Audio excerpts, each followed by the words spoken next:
There is a strange social glitch you discover if you spend enough time trying to please everyone. The more you sacrifice your time, the more you stay quiet to avoid bothering them, the less they value you. You become a ghost. Most of us are raised on a very specific cultural promise. Be endlessly accommodating, sacrifice your own needs, and people will love you for it. But reality operates on a completely different set of rules. The approval addiction loop works like this. You accommodate a request to receive temporary approval. This makes you feel safe, so you repeat it. But the instant you say no, that approval is withdrawn.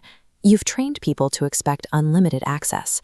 By optimizing purely for being liked in the short term, you systematically dismantle your chances of being respected in the long term. We all know the archetypal people pleaser. It is the friend who never has a preference for where to eat, or the coworker who always takes on the weekend shift without complaining. They think they are being easygoing, but socially they become invisible. Because they never push back, their infinite availability trains everyone around them to expect favors as a baseline standard. People stop feeling gratitude for their sacrifices and start feeling entitled to them. It comes down to a harsh rule of perceived value. Scarcity creates worth. When someone's time and energy are highly guarded, we respect those resources. Endless availability destroys that value completely.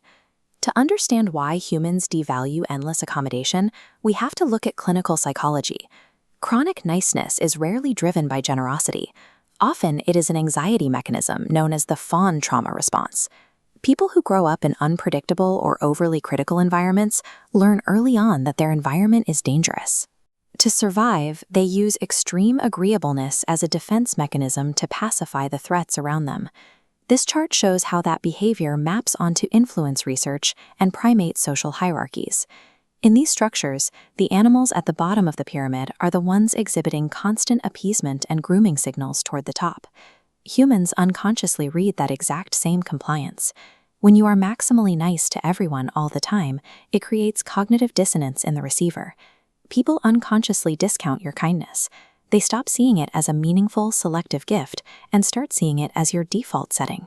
Our biology is hardwired to read chronic agreeableness as a signal of fear and low social status, rather than an expression of virtue. This plays out in real time through 6 specific behavioral mistakes. First, endless agreement. If you never push back, your opinions carry 0 weight because there is no friction. Second, conflict avoidance. Many disguise this as emotional intelligence, but it is often just cowardice preventing you from addressing tension directly. Third, immediate accommodation. When you drop your plans the second someone asks, you prove your own time has no worth. Fourth, over-apologizing. Taking preemptive blame doesn't make you look humble. It artificially ends conflicts by signaling low self-worth. Fifth, tolerating disrespect. Silently enduring interruptions normalizes mistreatment. And sixth, emotional suppression. Hiding your real frustration to keep others comfortable makes you unreadable and ultimately untrustworthy.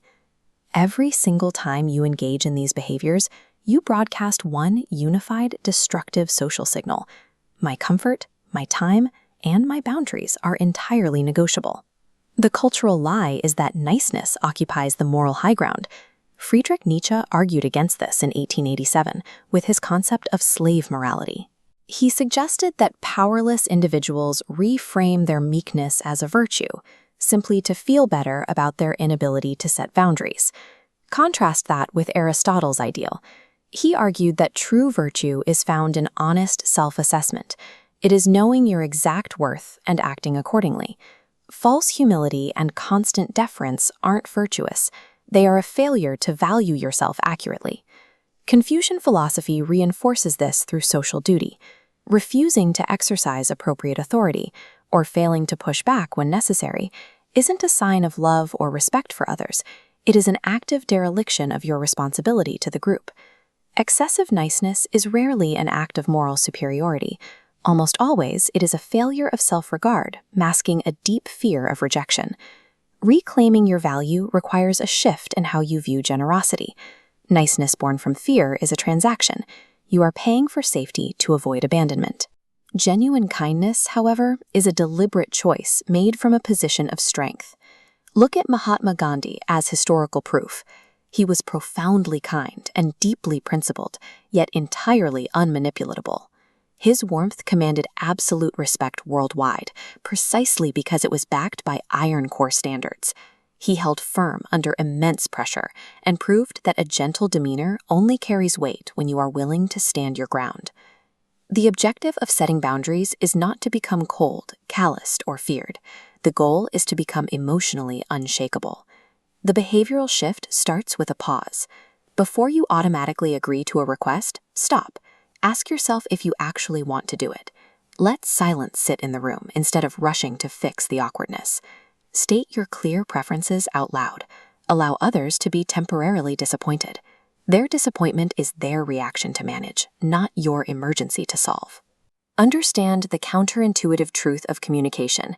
The ability to say no and deliver uncomfortable news is the exact mechanism that gives your yes any actual meaning. The world does not owe respect to people who make themselves easy to disrespect. People do not value what they can take for granted. They only respect what they have to earn.